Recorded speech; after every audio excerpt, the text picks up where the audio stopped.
ہمسائی نے مجھے اس حالت میں دیکھا تو فوراً ہاسپٹل لے گئی۔ اسی دن میری بیٹی ہمنا کی پیدائش ہوئی۔ ہمنا گول مٹول سی پھولی گالوں والی بے حد خوبصورت بچی برکت نے اپنی گود میں لیا۔ میں نے اسے بتایا، یہ تمہاری بھتیجی ہے، تم اس کی چچا لگتے ہو۔ اور وہ اس عمر میں نہیں تھا کہ رشتوں کی سمجھ آتی، مگر میری ہر بات پر سر ہلا دیتا۔ شوکت کو جب پتہ چلا اس کے گھر بیٹی ہوئی ہے تو وہ ہاسپٹل سے مجھے لینے آیا۔ سب سے حیرت انگیز بات یہ تھی کہ اس کے ہاتھ میں فروٹ کے شاپر بچے کے لیے کچھ چیزیں تھیں۔ اس نے مجھ سے پہلے تمام رویے کی معافی مانگی اور کہا اب میں کبھی شراب پی کر گھر نہیں آؤں گا اور نہ ہی وہ مجھ پر ہاتھ اٹھائے گا۔ میری بیٹی ہمنا میرے لیے خوش قسمتی تھی۔ اس کے پیدائش ہوتے ہی شوکت میں ایک اچھا بدلاؤ آیا تھا۔ برکت بھی اپنے بھائی کو دیکھ کر بے حد خوش ہوا کیونکہ وہ میرے ساتھ نرمی سے بات کرتا تھا۔ اس دن ہمارے گھر میں خوشیاں ہی خوشیاں تھیں۔ شوکت کبھی اپنی بیٹی کے ساتھ کھیلتا اور کبھی مجھے کھانے کے بارے میں پوچھتا۔ اس نے میرے سامنے وعدہ کیا کہ وہ کبھی بھی چودھریوں کے ڈیرے پر نہیں جائے گا۔ اس نے تمام برائیوں سے توبہ کر لی اور شوکت نے اب برکت کو اسکول میں داخل کروا دیا۔ وہ اسے پڑھا لکھا کر بڑا آدمی بنانا چاہتا تھا، اسی لیے گاؤں کے سرکاری اسکول کی بجائے شہر کے اچھے اسکول میں داخل کروایا۔ اب میں ہمنا کے ساتھ مصروف رہتی۔ برکت اسکول سے آتا تو اس کے چھوٹے چھوٹے کام کرتی۔ شوکت اب سر شام ہی گھر آ جاتا، پھر وہ ہمنا کے ساتھ کھیلتا، میں کھانا بنا لیتی۔ ہماری زندگی بہت اچھی گزر رہی تھی کہ ایک دن چودھری کا خاص آدمی شوکت کو بلانے آیا تھا۔ مجھے دال گوشت کی فرمائش کر کے خود اس کے ساتھ چودھری کی بات سننے چلا گیا۔ میں کھانا بنا کر کافی دیر تک اس کا انتظار کرتی رہی، وہ نہیں آیا۔ اس رات میں نے کھانا نہیں کھایا۔ بچوں کو سلانے کے بعد پریشانی کے عالم میں بیٹھی رہی کہ شوکت تو بدل گیا تھا، اللہ ہی خیر کرے اب کیا ہونے والا ہے، چودھری اسے کوئی نقصان نہ پہنچا دے۔ کسی سوچوں میں مبتلا رات کا 1 بج گیا۔ مجھے عجیب سا وہم ستا رہا تھا، حالات نے مجھے اپنی گرفت میں لے رکھا تھا کہ 2 بجے کا وقت تھا۔ دروازے پہ دستک ہوئی، میں بےتابی سے دروازہ کھولا، لیکن اس وقت میری حیرت کی انتہا نہ رہی جب شوکت نے لڑکھڑاتے ہوئے اندر قدم رکھا۔ وہ پھر سے شراب پی کر آیا تھا۔ میں نے اس کو اپنا وعدہ یاد کروایا تھا کہ وہ کبھی شراب نہیں پیے گا۔ اس نے سنی انسنی کر دی۔ ابھی وہ سونے ہی لگا تھا مگر میں نے اسے زور دیا کہ اس کی بیٹی ہے، وہ اپنی بیٹی کی خاطر بدل جائے۔ اس بیٹی کا کوئی احساس ہے یا نہیں؟ شوکت شراب کے نشے میں اپنی پرانی روش پر آتے ہوئے مجھے مارنے لگا۔ ایک بار پھر سے میں قسمت کے ہاتھوں اور شوکت کے ہاتھوں مار کھا رہی تھی۔ میں دونوں جانب سے بے بس تھی۔ اس دن میری زندگی کی وہ سیاہ رات شروع ہوگی جس کی صبح کا انتظار اس موڑ پہ لے آیا، جس کا میں نے کہانی کے آغاز میں آپ کو بتایا تھا۔ اس کے بعد اگلے آنے والے چند دنوں میں مجھ پر ایسے انکشافات ہوئے کہ میں ان کی تاب نہ لاتے ہوئے کئی دنوں تک بیمار رہی۔ اس دوران میری بیٹی بھی برکت اپنے ننھے منھے ہاتھوں سے سنبھالتا رہا اور میری دلجوئی کرتا رہا۔ شوکت کے بارے میں جو بات مجھے پتہ چلی انہوں نے تو مجھے ہلا کے رکھ دیا تھا۔ شوکت نہ صرف شراب پینے کی گندی لت میں مبتلا تھا بلکہ اس کی سب سے غلیظ ترین حقیقت جو میرے سامنے آئی اس نے مجھے اپنی نگاہوں سے ہی گرا دیا، کیونکہ اب تک جو شوکت شراب پی کر آتا تھا تو مجھے مارتا نہیں تھا بلکہ بہت زیادہ باتیں کرتا تھا۔ اس کی مار پیٹ سے تو میرا جسم زخمی ہوتا تھا مگر آج اس کی باتوں سے میری روح چھلنی ہوگی۔ کاش یہ سب سننے کی بجائے کانوں کے پردے پھاڑ دیتی۔ مجبوری تھی کہ میں اس کی بیوی تھی اور ایک اچھی بیوی ہونے کے ناطے مجھے یہ فرض تھا کہ ساری زندگی نبھانا تھا۔ شوکت جو کہ چودھریوں کے شکنجے میں تھا، یا پھر یوں کہیں کہ چودھری اس کے شکنجے میں ہیں، یہ کہنا مشکل تھا۔ شوکت رکشہ چلاتا تھا اور اس کے رکشے میں اسکول کالج کی لڑکیاں بھی شہر میں پڑھنے جاتی۔ جب بھی کوئی اکیلی معصوم صورت لڑکی اس کے ساتھ رکشے میں بیٹھتی تو وہ بڑی چالاکی سے بہلا پھسلا کر چودھری کے ڈیرے پہ لے جاتا اور وہاں پر چودھری اس معصوم لڑکی کی عصمت کو تار تار کرتے۔ پھر یہ لوگ دلال بن کر اس لڑکی کو بازار حسن جیسی غلیظ اور گندی جگہ پر بھیج جاتے۔ وہ یہ کام عرصہ دراز سے اس خاموشی اور رازداری سے کرتے رہے کہ دیواروں تک کو پتہ نہ تھا۔ اب جب ہماری زندگی میں ہمنا آ گئی تو شوکت کو احساس ہونے لگا کہ اس کی بھی ایک بیٹی ہے۔ اب ان معاملات میں نہیں پڑنا چاہیے اسے، مگر کیا کہتے ہیں کہ کمبل سے ہم جان چھڑوانا چاہتے ہیں تو ہمارے ساتھ ہی لپٹے گا۔ بالکل ایسا ہی اس کے ساتھ ہوا۔ چودھریوں کے منہ جو عادت لگ چکی تھی وہ کیسے جاتی؟ اگر پہلے شوکت اپنی رضامندی سے لڑکیاں انہیں سپلائی کر رہا تھا تو اب شاید مجبوری میں ہی صحیح، لیکن وہ اس کام کو چھوڑ نہیں سکتا تھا۔ وہ یہ بھی جانتا تھا کہ یہ عیش بھی چودھریوں کی دی ہوئی رقم کے سر پہ ہے، ورنہ رات بھر شراب پینے کے بعد صبح رکشہ چلا کر کس طرح کمائی ہوتی ہے۔ اب مجھے شوق سے گن آتی۔ جیسے جیسے ہمنا بڑی ہو رہی تھی وہ بہت پیاری لگتی۔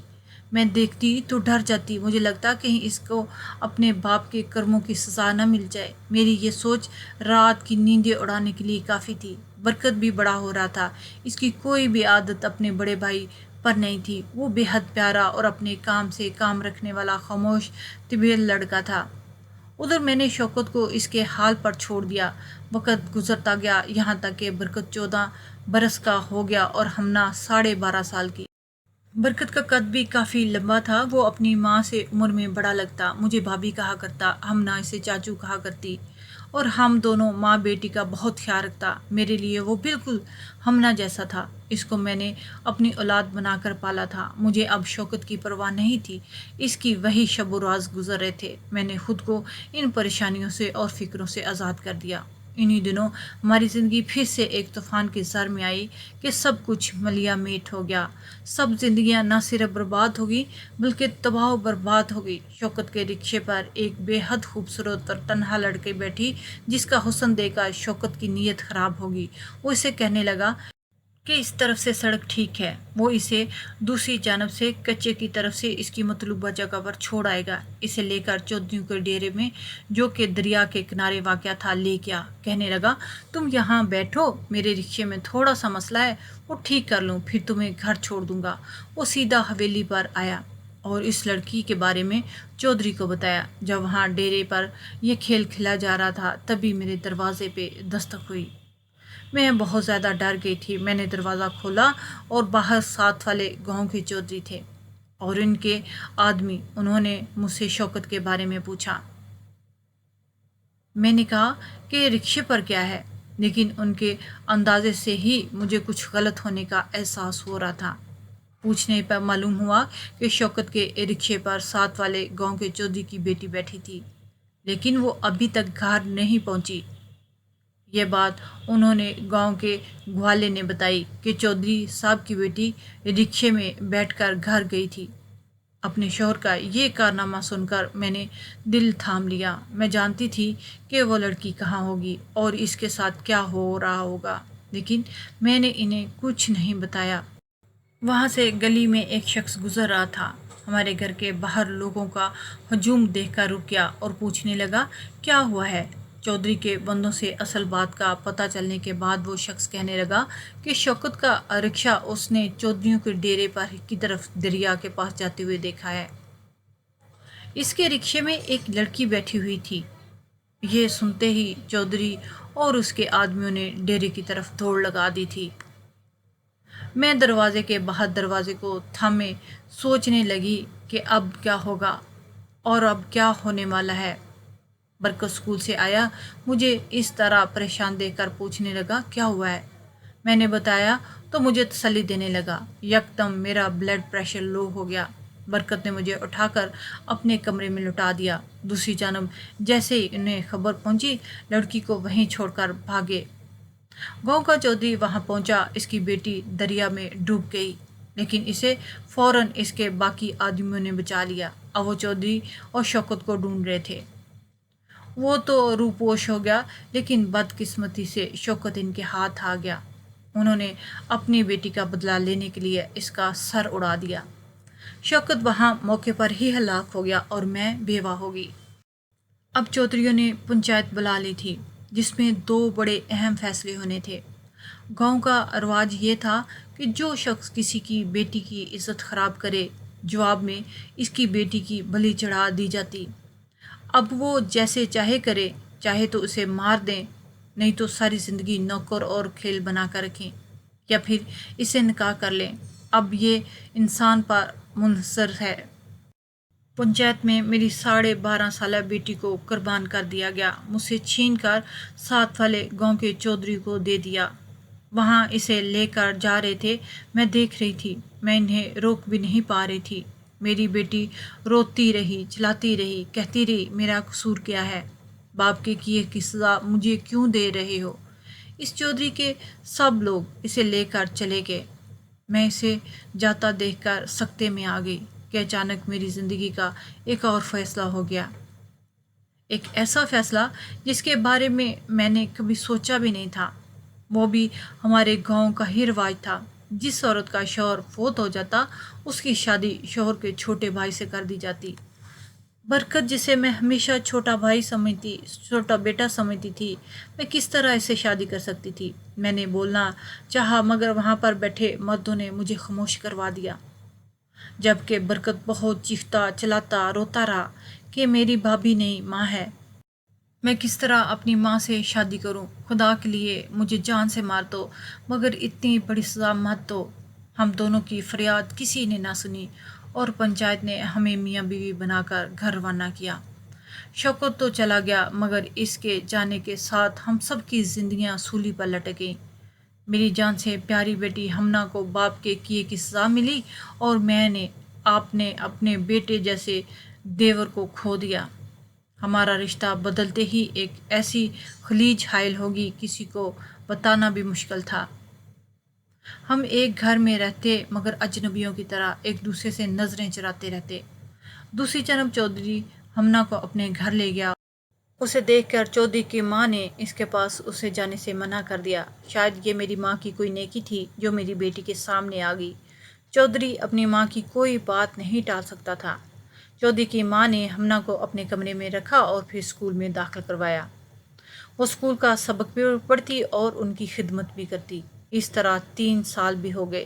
ہمنا 16 سال کی مکمل ہو چکی تھی۔ ایک دن چودھری کا بیٹا انگلینڈ سے اچانک اپنی تعلیم مکمل کر کے آ گیا۔ اس نے گھر والوں سے ہمنا کے بارے میں پوچھا۔ جب اسے حالات معلوم ہوئے تو اس نے کہا کہ وہ اس لڑکی سے شادی کرنا چاہتا ہے۔ چودھری نے کہا کہ یہ ممکن نہیں، اگر تم اسے رکھنا چاہو تو مجھے کوئی اعتراض نہیں مگر تم اسے بیوی نہیں بنا سکتے۔ یہاں پر بھی چودھری کی ماں سامنے آ گئی۔ اس نے مداخلت کرتے ہوئے چودھری کے بیٹے کی شادی ہمنا سے کروا دی۔ جس دن اس کی شادی ہوئی اسی دن چودھری کی ماں مر گئی۔ جاتے ہوئے وہ میری بیٹی کو محفوظ ہاتھوں میں تھما گئی تھی۔ اس کے شوہر نے اسے بہت پیار دیا، اس کی زندگی کی ہر خواہش کو پورا کیا۔ اللہ کا شکر ہے میری بیٹی کی قسمت میری جیسی نہیں تھی۔ پھر ایک دن ہمنا میرے گھر آئی۔ وہ ہنی مون پر انگلینڈ جا رہی تھی۔ اس کا شوہر مجھ سے بہت عزت سے ملا، مجھ سے کہنے لگا اب وہ ہمیشہ ملتے رہیں گے۔ ہمنا جاتے جاتے مجھے کہہ کر گئی تھی کہ امی آپ بھی برکت چاچو کو قبول کر لیں، میاں بیوی کی طرح رہنا شروع کر دیں۔ میں جانتی تھی کہ یہ میرے لیے کس قدر مشکل تھا مگر میری بیٹی نے پہلی بار کوئی خواہش کی تھی کہ وہ مکمل محبت کرنے والی فیملی چاہتی تھی۔ اس کی خواہش کو پورا کرنے کے لیے میں نے اپنے دل کو آمادہ کر لیا۔ اب میں نے برکت کے ساتھ جان بوجھ کر وقت گزارنا شروع کر دیا۔ وہ چلا کے رہ گیا، میری بھی ہمت نہ ہاری۔ شروع میں وہ تھوڑا گھبرا گیا مگر پھر آہستہ آہستہ سب معمول پر آ گیا۔ پھر ایک دن میں نے اسے اپنے دل کی ہر بات بتا دی۔ میرے حالات سن کر اس کی آنکھوں میں بھی نمی آ گئی تھی مگر میری آنکھوں میں آنے والی نمی وہ آخری نمی تھی۔ اس کے بعد برکت علی نے مجھے کبھی بھی اداس نہیں ہونے دیا۔ آج بھی چھوٹی چھوٹی باتوں سے مجھے ہنساتا رہتا ہے، میرا خیال رکھتا ہے جیسے کوئی نیا بیاہا جوڑا ہوتا ہے۔